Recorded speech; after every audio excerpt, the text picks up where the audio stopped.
Genesis chapter 2, 4 through 25. Let's read it together. This is the history of the heavens and the earth when they were created.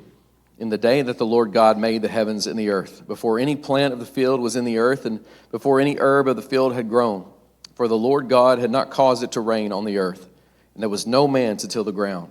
But a mist went up from the earth and watered the whole face of the ground. And the Lord God formed man of the dust of the ground, and breathed into his nostrils the breath of life, and the man became a living being. The Lord God planted a garden eastward in Eden, and there he put the man whom he had formed. And out of the ground the Lord made every tree grow that is pleasant to the sight and good for food. The tree of life was also in the midst of the garden, and the tree of the knowledge of good and evil.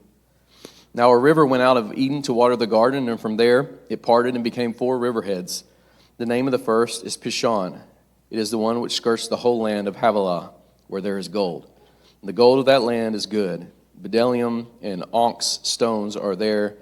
The name of the second river is Gihon. It is the one which goes around the whole land of Cush. The name of the third river is Hiddekel. It is the one which goes toward the east of Assyria. The fourth river is the Euphrates. Then the Lord God took the man, put him in the Garden of Eden to tend and keep it.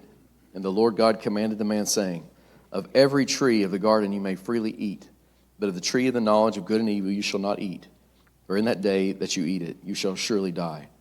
And the Lord God said, It is not good that man should be alone. I will make him a helper comparable to him.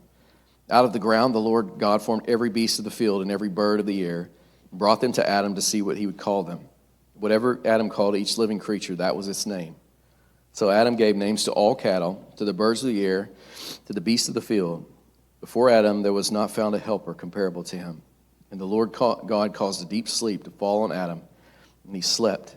He took one of his ribs and closed up the flesh in its place. Then the rib which the Lord God had taken from man, he made into a woman. He brought her to the man.